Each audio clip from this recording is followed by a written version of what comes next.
Good morning guys, कैसे हैं आप सभी। मैं मौरिफ खान आप सभी का तहे दिल से स्वागत करता हूं आपके अपने फेवरेट चैनल एक्टिव लर्नर्स थोड़ा पढ़ो रेगुलर पढ़ो पर। तो फिर क्या करना है, जल्दी से जाइए, कॉपी कलम ले लीजिएगा, एक बोतल पानी और मोबाइल को थोड़ी दूरी पर एडजस्ट कर लिए। तब तक मैं नए बच्चों को बता दूं कि आपका ये चैनल 10th बोर्ड एग्जाम नहीं, चाहे वो सीबीएसई से हो, बिहार बोर्ड से हो या अन्य किसी भी बोर्ड के बच्चे हो, उनके लिए बहुत ही ज्यादा हेल्पफुल है। तो फिर बिना देर की हम लोग अपने सेशन की शुरुआत करते हैं। Part 2 of electricity clear. तो जो जिन बच्चों ने पार्ट 1 नहीं देखा तो प्लीज जाइए, आप पार्ट 1 देखिए, आपको इलेक्ट्रिसिटी का एक नया आइडिया मिलेगा, आपके कंसेप्ट क्लैरिटी बेहतर होगी। क्लियर। तो हम लोग प्रोसीड करते हैं अब। And today we are going to discuss about what is electric current. Clear. By the definition we can say that electric current is nothing but this is only a continuous flow of charges. अब यहां बात आती है कि आखिर जो flow हो रहा है चार्जेस का या फिर इलेक्ट्रॉन्स का, ये क्यों होगा और किस तरह होगा, इसके पीछे क्या रीजन है, why there is a continuous flow of electric current through a conductor and how it happens. Clear. Okay तो आइए समझते हैं। सपोज कीजिए कि these are two different charges, okay, and they are connected by a conductor. If there is a difference in potential then flow of current starts. Clear. समझ रहे बात को।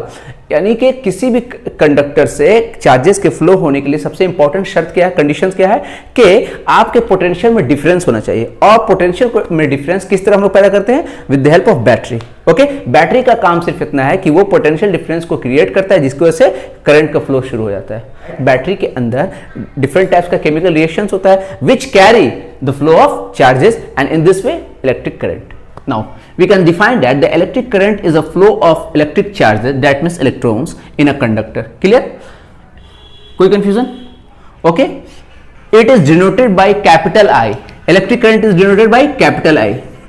बहुत ही इंपॉर्टेंट है, आपको सिंबल्स याद करना है और एसआई यूनिट्स याद करना है इस चैप्टर में। उसके बाद फॉर्मूलाज। लेकिन उसके लिए क्या होगा, आप पैटर्नली जिस तरह से मैं बताता चला जा रहा हूं आप लोग उसको फॉलो करें और रेगुलर पढ़ें। क्लियर बच्चों। आइए समझते हैं, यहां तक किसी को कोई प्रॉब्लम। और इलेक्ट्रिसिटी का फ्लो जो हो रहा है, चार्ज का फ्लो तभी होगा जब के पोटेंशियल का डिफरेंस हो। ठीक है। If we wanted to know how much electricity is passed from a conductor, that means the magnitude of electric current is defined as the amount of electric charges passing through a conductor in 1 second. बात समझ रहे हैं कि suppose कीजिए this is conductor, इससे हर second कितना current pass हो रहा है उसको हम लोग क्या बोलेंगे, magnitude of electric current. Clear. If a charge Q, capital Q coulombs flows through a conductor in time t seconds, clear, then magnitude of current, that means I is equal to I equals to क्या होता है, Q by T. This is the formula how we can obtain the magnitude of electric. Okay guys, let's understand what is the SI unit of electric current. The SI unit of electric current is ampere. Okay, it is denoted by capital A. Okay, and that's the formula of I equals to Q by T. I is magnitude of electric current and Q is the charge and T is the time. Okay guys, let's suppose Q is equal to 1 coulomb and T equals to 1 second. Then put the value of 1 coulomb and 1 second. Then we find 1 coulomb second inverse. Okay, and this is the value of 1 ampere. Okay, this is equals to 1 ampere. Okay guys, we can define what is 1 ampere. So when 1 coulomb of charge flows through any cross section of a conductor, conductor का मतलब जो wire बोलते हैं जिससे होकर current electricity pass कर रही है, ओके, जो हमारे घर में लगा हुआ है, ओके, इन 1 सेकंड। ये इंपॉर्टेंट है। सपोज कीजिए कि ये कोई कंडक्टर है, इससे अगर हर सेकंड 1 कूलम चार्ज फ्लो हो रहा है तो हम लोग कह सकते हैं इससे जो इलेक्ट्रिक करंट पास हो रहा है उसका मैग्नीट्यूड कितने के बराबर है, 1 एम्पियर के इक्वल। क्लियर। कोई कंफ्यूजन। अब बात आती है कि what is the direction of electric current, यानी कि जो करंट फ्लो होगा कहां से कहां, किस डायरेक्शन में होता है। ठीक है। अगर सपोज करो कि ये एक बैटरी है तो बैटरी में क्या आपको 2 टर्मिनल्स मिलेंगे, एक मिलेगा आपको पॉजिटिव, दूसरा आपको नेगेटिव टर्मिनल मिलेगा। इसलिए हम लोग इसे किसी कंडक्टर से कनेक्ट करते हैं और उसमें अगर बल्ब लगाते हैं तो हम देखते हैं बल्ब हमारा जलने लगता है। तो ये जो कंडक्टर से कनेक्ट करने के बाद बल्ब जला है, इसके पीछे क्या रीजन हो सकता है। यही तो हमारा, मैंने अभी क्या बताया था कि अगर हमें पोटेंशियल डिफरेंस क्रिएट करना है, ठीक है, यानी कि इलेक्ट्रिक करंट का फ्लो करवाना है, तो हम लोग क्या करते हैं, बैटरी के टर्मिनल्स को किसी कंडक्टर से कनेक्ट कर देते हैं। ओके, एंड अगर उसमें तब तक करंट का फ्लो होता रहे जब तक कि पोटेंशियल आपका इक्वल ना हो जाए, और उसी को क्या बोलेंगे, that is the continuous flow of electric current. Okay, there are some smaller unit of current that is called a milliampere. Milliampere का मतलब क्या होगा बाबू, 10 to the power -3. मिली का मतलब 10 to the power -3। याद रखिएगा इसे, ये बहुत इंपॉर्टेंट है। क्या हुआ था क्वेश्चन में, मिली एम्पेयर पूछा था, ओके, और उसके बाद पूछा था माइक्रो एम्पेयर, बच्चों ने गलती से क्या कर दिया, हड़बड़ी में पहले 10 टू द पावर 6 को सही कर दिया, ऑप्शन में था 10 टू द पावर 6 भी और 10 टू द पावर 3 भी पहले इस फॉर्मेट पे था ऑप्शन। तो हमें ये ख्याल रखना है कि पूछ क्या रहा है, पहले अगर मिली पूछता है तो 10 टू द पावर -3 और माइक्रो पूछेगा तो 10 to the power -6 ampere. Clear? These are the smaller unit of current. Guys, let's focus on the board. There is a question which is very important regarding concepts। Clear? हम लोग इसी तरह पढ़ेंगे, अपना है एक फॉर्मूला पढ़ेंगे हम लोग, उसके बाद उससे रिलेटेड न्यूमेरिकल सॉल्व करेंगे। उससे क्या होगा कि आप लोगों को क्वेश्चन भी सॉल्व करने का तरीका मालूम होगा और कंसेप्ट की क्लैरिटी फिजिक्स में सिर्फ और सिर्फ न्यूमेरिकल्स को सॉल्व करने से आएगी। आप थियरी तो पढ़ रहे हैं लेकिन उसके साथ अब जब न्यूमेरिकल्स लगाते चले जाएंगे साथ साथ तो आप देखिएगा आपके अंदर बहुत ज्यादा इंप्रूवमेंट होगा। ओके बच्चों, आइए। और ये आदत आपको लगानी, क्योंकि जब आप इंटर क्लास में जाएंगे, आईएएस में जाएंगे, आप कहीं भी क्लासेस करेंगे तो आपको जो पैटर्न फॉलो किया जाएगा यही पैटर्न फॉलो किया जाएगा। पहले आपको कुछ कंसेप्ट दिए जाएंगे और उसके बाद उस कंसेप्ट से रिलेटेड क्वेश्चंस दिए जाएंगे। ओके, मेरी कोशिश ये है कि आपको ना सिर्फ 10th के लिए प्रिपेयर किया जाए बल्कि आने वाले फ्यूचर के लिए भी हर तरह से तैयार किया जाए। ओके बच्चों, आइए समझते हैं इस क्वेश्चन को। देखिए क्या कह रहा है, an electric bulb draws a current of 0.25 ampere and we know that ampere is the symbol of current। any problem? तो first of all we have to read the questions line by line, ठीक है, very carefully and after that you have to write the given information in your question। Clear बच्चों? ये आदत हमेशा आपको डालनी है। क्या कह रहा है, an electric bulb draws a current of 0.25 ampere. आपको इसलिए मैं कह रहा हूं कि एसआई यूनिट और सिंबल्स को बार बार रिवीजन करना है ताकि आप एक बार में पहचान सको। ओके, फॉर 20 मिनट्स, ये कह दिया है 20 minutes, that mean this is time. Calculate the amount of electric charge, हमें क्या, कितना चार्ज फ्लो हो रहा है, ठीक है ना, that flows through the circuit. बात समझ में आई? एक बार और क्वेश्चन पढ़ देता हूं मैं। क्या कह रहा है, an electric bulb draws a current of 0.25 ampere for 20 minutes. कोई बल्ब होगा, कितने एम्पियर का है, 0.25 एम्पियर का, उससे 20 मिनट तक आपको करंट फ्लो हो रहा है। तो हमें पता करना है कि calculate the amount of electric charge, कितना चार्ज फ्लो होगा 20 मिनट में। Okay, minutes. अच्छा, एक बात हमेशा ख्याल रखिएगा, अभी मैंने क्या बताया था, 1 एम्पियर का फॉर्मूला मैंने क्या बताया था कि 1 कूलम चार्ज फ्लो होगा 1 सेकंड में। This is most important. ये मिनट में नहीं, आवर में नहीं, ये सेकंड में। तो आपको अगर आवर में देता है तो उसको सेकंड में कन्वर्ट कीजिए, मिनट में देता है तो भी उसको सेकंड में कन्वर्ट कीजिए। Okay, this you can convert them into seconds by multiplying with 60 seconds. Any problem? And this is 1200 seconds. Okay, ये आपका इंफॉर्मेशन है। अब हमें क्या फाइंड करना है, हमें फाइंड करना है amount of electric charge, that means Q equals to what?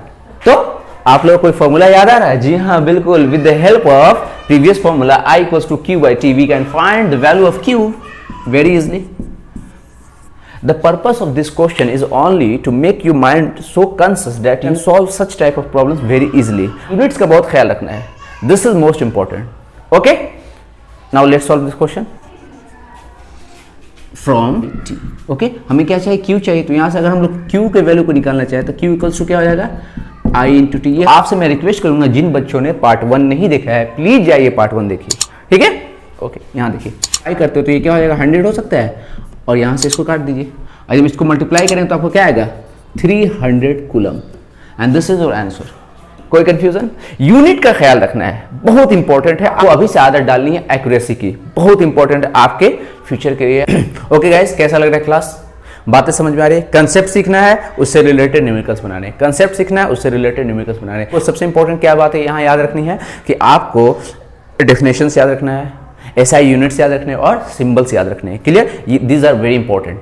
Okay, और हाँ, पसंद आता है तो फिर लाइक एंड शेयर भी करना है। ओके, आइए अब हम लोग समझते हैं कि सबसे पहले हम लोग डेफिनेशन में क्या पढ़ा था कि वाट इलेक्ट्रिक करंट का फ्लो कैसे होता है, हाई पोटेंशियल से लो पोटेंशियल की तरफ। यानी कि अगर पोटेंशियल का डिफरेंस होगा तो खुद ब खुद करंट का फ्लो होने लगेगा। और पोटेंशियल का डिफरेंस कैसे क्रिएट कर सकते हैं हम लोग, with the help of a battery. आइए अब समझते हैं कि what is the direction of current, यानी कि करंट किस टर्मिनल से किस टर्मिनल की तरफ बढ़ता है। साइंटिस्ट ने करंट के बारे में स्टडी किया तो उस टाइम सिर्फ और सिर्फ हम लोग प्रोटॉन के बारे में जानते हैं, इलेक्ट्रॉन की डिस्कवरी नहीं हुई थी। ठीक है, तो ऐसा माना गया है कि करंट का जो फ्लो है ना वो प्रोटॉन के ही आपको डायरेक्शन में, यानी कि पॉजिटिव टू निगेटिव की तरफ। क्लियर? तो करंट का फ्लो किधर माना गया, पॉजिटिव डायरेक्शन, पॉजिटिव टर्मिनल से निगेटिव टर्मिनल की तरफ। लेकिन बाद में जब हम लोग इलेक्ट्रॉन के बारे में जानने लगे तो हमें पता चला कि इलेक्ट्रॉन का जो कैरेक्टर होता है वो जस्ट अपोजिट होता है प्रोटॉन का। तो हम लोगों ने ऐसा भी कह दिया कि करंट का फ्लो है किसके अपोजिट, इलेक्ट्रॉन के फ्लो के अपोजिट। इलेक्ट्रॉन आपको नेगेटिव से पॉजिटिव टर्मिनल की तरफ जाएगा और करंट किधर जाएगा, पॉजिटिव टर्मिनल से नेगेटिव टर्मिनल की तरफ। और इसको हम लोगों ने अभी तक कंसीडर किया हुआ है। Any problem? The direction of current, okay, this is suppose करो this is positive terminal and this is negative terminal. Okay, और ये किसी कंडक्टर से हम लोगों ने इसे कनेक्ट कर दिया, तो करंट का जो फ्लो होगा वो कहां से होगा, positive terminal to negative terminal, और इलेक्ट्रॉन का जो फ्लो होगा वो हमेशा याद रखिएगा जस्ट अपोजिट ऑफ आपके करंट। कन्वेंशनली हमने डायरेक्शन क्या माना है इलेक्ट्रिक करंट का, positive terminal to negative terminal, यानी कि प्लस से माइनस की तरफ, जनरल भाषा में हम लोग समझ सकते हैं। ओके, प्लस से माइनस की तरफ आपको करंट का फ्लो होता है, या फिर ऐसे भी कह सकते हैं, या फिर उसी बात को हम लोग इस तरह से रिवर्स भी कह सकते हैं कि the actual flow of electron is from negative terminal to positive terminal. Okay, ये आपके इलेक्ट्रॉन का फ्लो किधर होगा, नेगेटिव टर्मिनल से पॉजिटिव टर्मिनल की तरफ, which is opposite of the direction of current. आइए बच्चों इसे समझते हैं, बहुत इंपॉर्टेंट है। यहां देखिए, this is suppose this is a metal wire. Okay, कोई तार है ना, जनरल भाषा में तार ही बोलते हैं ना, कोई तार है, तो हम जानते हैं उसके अंदर इलेक्ट्रॉन्स होंगे। तो ये जब किसी इलेक्ट्रिकल सोर्स से, दैट मींस किसी बैटरी वगैरह से अटैच नहीं है, तो देखिए इसके जो इलेक्ट्रॉन्स है वो रैंडमली किसी भी डायरेक्शन में मूव कर रहे हैं, है ना, कोई इधर जा रहा है, कोई इधर जा रहा है, कोई ऊपर भी जा सकता है, कोई फिक्स मतलब कि आपको दिक्कत नहीं, उसका कोई डायरेक्शन फिक्स नहीं। लेकिन जैसे ही हम लोगों ने इसे किसी, दिस इज द बैटरी और सेल, इससे कनेक्ट किया, तो देखिए सारे के सारे इलेक्ट्रॉन किसी फिक्स डायरेक्शन में मूव कर गए।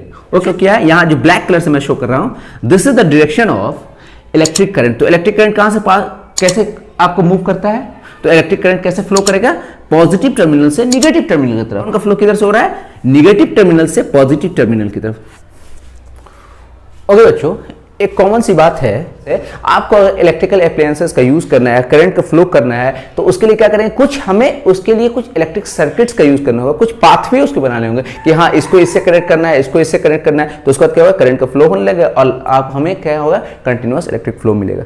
ओके, कोई कंफ्यूजन? तो ठीक उसी तरह से जब हम लोग सारे इलेक्ट्रिकल अप्लायंसेस को एक सिस्टम में सिस्टमेटिक वे में कनेक्ट कर लेते हैं, तो करंट का फ्लो शुरू हो जाता है, and that pathway is known as electric circuits. Okay, कोई कंफ्यूजन? आइए, ये बहुत बेसिक सी बात है। तो we can define a continuous conducting path, यानी कि ऐसा पाथ जिससे होकर लगातार करंट का फ्लो हो रहा है, ठीक है ना, consisting of wires and other electrical equipments. आप जो जिस चीज की आपको जरूरत है, जैसे मान लीजिए बल्ब चाहिए, स्विच चाहिए, और भी ढेर सारे रजिस्टर्स वगैरह की जरूरत होती है, तो वो सारे का सारे को अगर कनेक्ट कर दे तो that is known as electric circuits. Okay, इसमें कोई टेंशन नहीं है।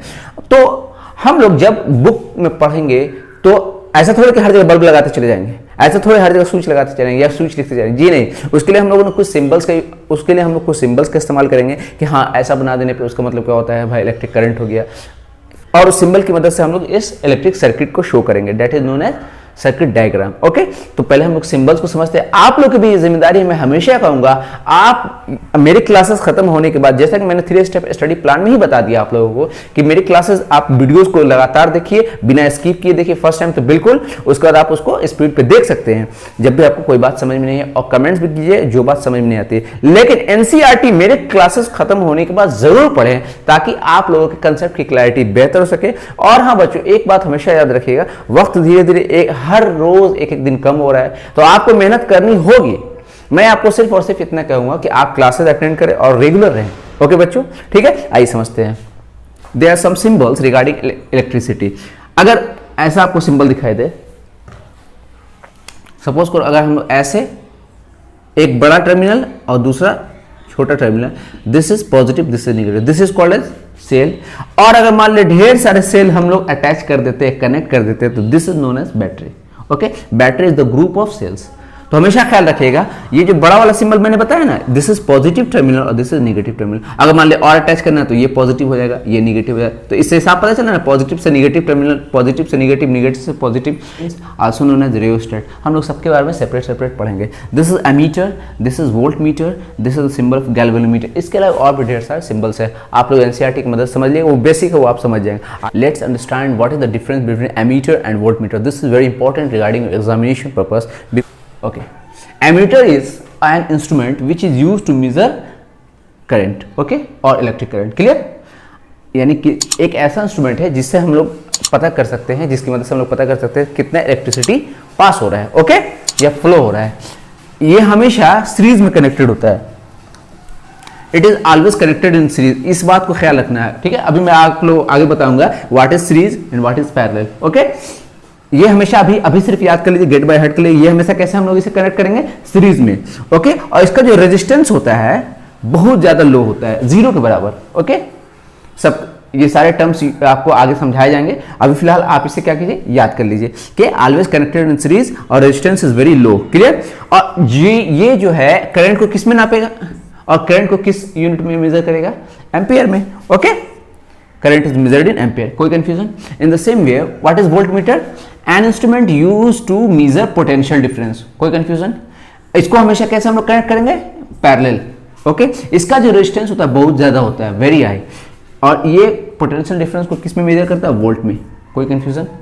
ये बहुत इंपॉर्टेंट है, आप लोग एक screen. Okay guys, now let's discuss about the most important topic regarding electricity is Ohm's law, which is very important. ऐसा कोई भी पेपर नहीं होगा जिसमें ओम्स लॉ से रिलेटेड क्वेश्चंस नहीं है। 1826 ए जर्मन साइंटिस्ट, कहाँ के थे, जर्मनी के, इनका पूरा नाम क्या था, जियोर्ज साइमन ओम। उन्होंने एक लॉ दिया जो कि रिलेशनशिप बताता है करंट और पोटेंशियल डिफरेंस के बीच। ओके, और इस लॉ को उन्हीं के नाम पर हम लोग क्या बोलते हैं, ओम्स लॉ।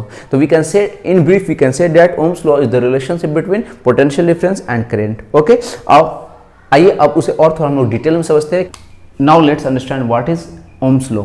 तो first the condition is at constant temperature. The most important condition is आपका टेम्परेचर क्या होगा, कांस्टेंट होगा। कांस्टेंट कहने का मतलब क्या होगा कि आपका टेम्परेचर बदलेगा नहीं, जिस किसी फिक्स टेम्परेचर पे बात करेंगे हम लोग। Okay, the current flowing through a conductor, किसी कंडक्टर से अगर कोई करंट फ्लो कर रहा है, okay, is directly proportional, most important, directly proportional to the potential difference.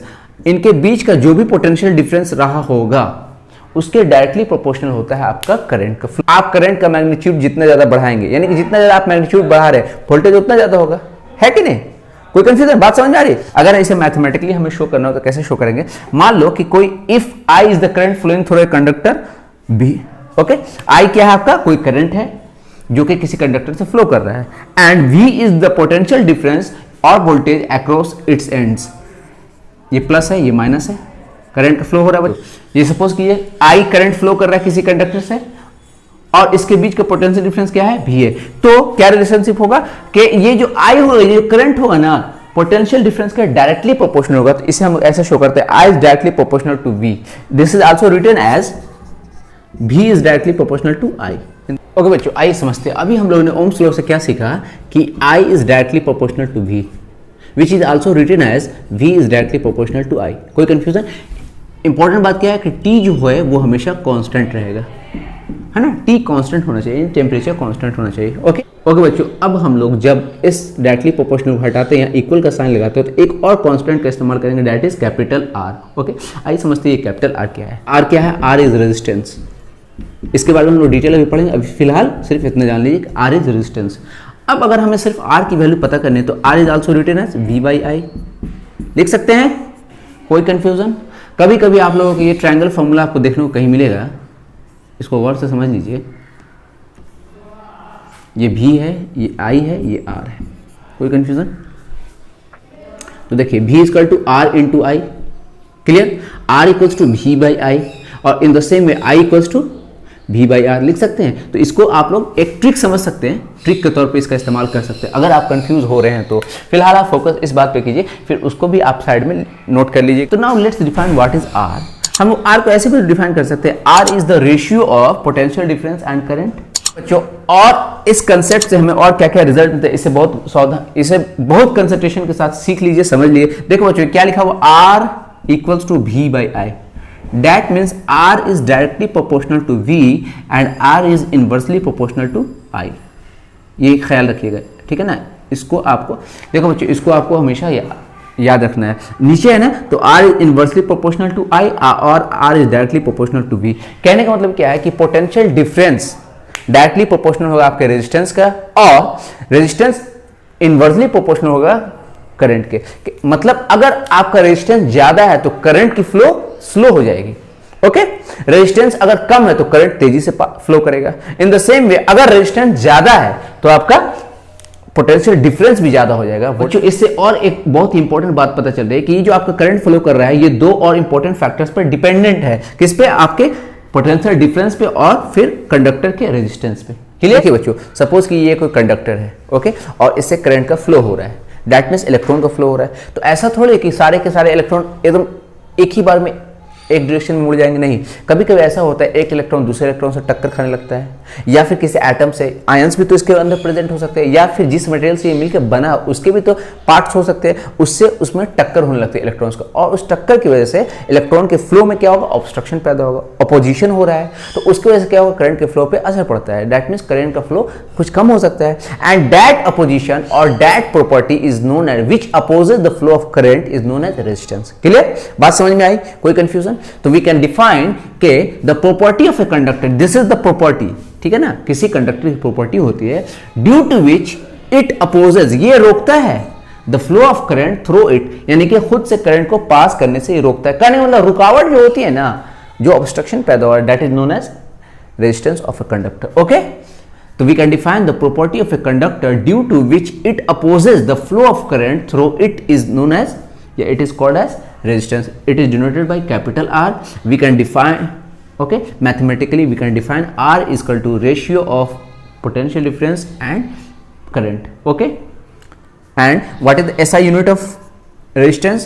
Ohm, and this is known as omega.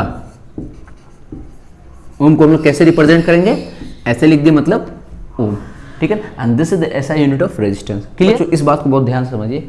अगर सपोज कि किसी कंडक्टर के बीच का जो पोटेंशियल डिफरेंस है उसके टर्मिनल्स पे 1 वोल्ट है और इससे 1 एम्पियर का ही करंट पास कर रहा है, तो ठीक है, तो उसके बीच जो रेजिस्टेंस होगा वो इक्वल होगा 1 ओमेगा या फिर 1 ओम के। Okay, now let's define what is the definition of 1 ohm. We can easily defined 1 ohm as when 1 ampere of current flows through, ठीक है ना, a conductor whose potential difference become 1 volt. Clear, कोई दिक्कत? यानी कि अगर कोई कंडक्टर है, सपोज कीजिए इससे करंट फ्लो कर रहा है और इसका पोटेंशियल डिफरेंस कितना है, 1 वोल्ट का है, और इससे जो करंट पास हो रहा है वो 1 एम्पियर का है, तो हम लोग कह सकते हैं कि इसका जो R होगा वो 1 ओम के इक्वल होगा। क्लियर बच्चों? इस simple circuit, electric circuit has a 24 volt battery. Okay, 24 volt battery, V indicates potential difference. तो हम लोग यहां सॉल्यूशन में क्या लिख सकते हैं बच्चों, कि जो बातें आपको दी गई है, जो इन्फॉर्मेशन आपको दिया गया गिवन है, वो उसको सबसे पहले लोग पुट कर देंगे। तो V मतलब पोटेंशियल, रजिस्टर मतलब रेजिस्टेंस, R कितना दिया है, of 60 ohms, 60 ohm. What will be the current, आपसे पूछ रहा है कि करंट क्या होगा इन द सर्किट, ठीक है, the resistance of the connecting wires is negligible. यहां तो क्लियर है कि आपको I के बारे में पता करना है, और से एक और फॉर्मूला भी तो लिख सकते हैं, I इक्वल्स टू क्या होगा, V अपॉन R, ठीक है, और यहां देखिए क्या होगा, V क्या होगा 24 अपॉन 60, उन्हीं से कट कर दिया, लगभग कितना आ रहा है देखिए तो 0.4। करंट को किसमें हम लोग कंसीडर करते हैं, एम्पियर में। बात समझ में आ रही है? इसलिए आप भी इसी तरह प्रैक्टिस करेंगे, जब एक आप कोई थियरी पढ़ लेते हैं, फॉर्मूला पढ़ लेते हैं, तो उससे रिलेटेड क्वेश्चन जरूर से लगाइएगा। ओके, बाकी मैं तो कोशिश करो, और एनसीईआरटी को नहीं छोड़ना है। मेरे वीडियोस देखने के बाद आप सबसे पहले क्या करेंगे, एक बार रिवीजन करेंगे, नोट्स अगर पॉसिबल हो तो अपने स्तर पर नोट्स बना लेंगे, बाकी तो मैं यहाँ सफिशिएंट दे रहा हूँ, और उसके बाद एनसीईआरटी जरूर से पढ़ना है बार बार। Okay guys, let's see some factors which affects resistance of a conductor. Okay, let's see how they affected. First of all, length of the conductor. Length of the conductor is directly proportional to the resistance. That means अगर हम length को बढ़ाते चले जाते हैं, ठीक है ना, टू टाइप्स के आपके कंडक्टर, एक आपको लेंथ में बड़ा है और दूसरा कंडक्टर लेंथ में छोटा है, तो जो बड़ा होगा उसके रेजिस्टेंस ज्यादा होगी और जो छोटा होगा उसका रेजिस्टेंस छोटा हो जाएगा, कम हो जाएगा। Clear? Cross section area of cross section is inversely proportional to resistance. इसका मतलब अगर इसको आप बढ़ाते हैं तो ये कम होगा और इसको कम करते हैं तो ये बढ़ेगा। ठीक है, अगर हम दो तरह के आपको कंडक्टर एक ले लेंगे, आप मोटा जिसका एरिया ज्यादा है और पतला जिसका कंडक्ट एरिया कम है, तो मोटे वाले का रेजिस्टेंस कम हो जाएगा और जो पतला है जिसका एरिया कम है उसका रेजिस्टेंस ज्यादा हो जाएगा। कोई तीसरा क्या है, नेचर ऑफ द मटेरियल, यानी कि आपका जो कंडक्टर किस चीज का बना हुआ है, ऑफ टेम्परेचर, यानी कि अगर हम लोग टेम्परेचर को राइज करते हैं तो रेजिस्टेंस भी बढ़ता है और टेम्परेचर को लोअर करेंगे तो रेजिस्टेंस कम होगा, यानी कि resistance is directly proportional to temperature. These are very important factors. Okay guys, to prove Ohm's law, when we draw a graph between potential difference and current, we found a straight line and a straight line proves that potential difference is directly proportional to current. Okay, यहाँ देखिए हम लोग current और potential difference का कोई graph draw करते हैं तो हमें एक स्ट्रेट लाइन मिलता है और straight line indicates that V is directly proportional to I और I is directly proportional to V. कोई confusion? Now on the basis of electrical resistance we can divide substances into three types: good conductors, resistors और insulators. Good conductor क्या होगा, जिसका resistance क्या होगा, very low. Resistance का मतलब ये हुआ ना जिससे करंट बहुत अच्छे मतलब आराम से पास हो सके, उसको कोई प्रॉब्लम नहीं हो, वोल्टेज अच्छा है, ठीक है ना, मतलब ये बेसिकली बात ये है, ठीक है। रेजिस्टेंस का मतलब क्या होता है, इन कंपेयर टू आपके गुड कंडक्टर्स, देखिए गुड कंडक्टर में silver is the best conductor, और ठीक है, उसके बाद कॉपर, उसके बाद एल्यूमिनियम, इसलिए जो वायर बनाया जाता है आपको कॉपर के एल्यूमिनियम के बनाए जाते हैं। सिल्वर चूंकि बहुत महंगा है ना, लूट लेगा सब, तार को काट काट के ले जाएगा, बहुत मुश्किल हो जाएगा, इसीलिए सिल्वर का नहीं बनाया जाता है। रेजिस्टर्स, इसके जो रेजिस्टेंस होते हैं गुड कंडक्टर्स के कंपेयर में थोड़े से हाई होते हैं। जो एलॉय होते हैं वो रेजिस्टर्स है। मैंगनीन किससे बनकर बना, कॉपर से, मैंगनीज और निकल से। कॉन्स्टेंटन ये कॉपर और निकल से। नाइक्रोम निकेल, क्रोमियम, मैंगनीज और उसका लोहा, ये बहुत इंपॉर्टेंट, इसको याद कर लिए, ऑब्जेक्टिव में क्वेश्चन पूछता है, खास के इसके जो एलॉयज है ये कौन से मेटल से मिलकर बना हुआ है, ठीक है। लास्ट में क्या आता है, इंसुलेटर्स, जैसे आप देखते होंगे जो इलेक्ट्रिक का काम करते हैं वो पहले ग्लव्स पहनते होंगे, ठीक है ना, वो रबर का होता है, वो बहुत हाईली इंसुलेटिव, हाईली रेजिस्टिव होता है, इससे करंट पास नहीं करता, ठीक है। यानी कि ऐसा सबस्टेंस जिससे होकर करंट पास ना कर सके उसको हम लोग क्या बोलेंगे, इंसुलेटर्स बोलेंगे, क्लियर। कोई कंफ्यूजन, बात सबको समझ में आ रही है, ठीक है। तो बच्चों आज के लिए इतना ही रहने देते हैं, तो फिर मिलते हैं कल आपके अपने चैनल एक्टिव लर्नर्स थोड़ा को रेगुलर पर। तब तक के लिए अपना ख्याल रखिए, bye bye, take care, love you all.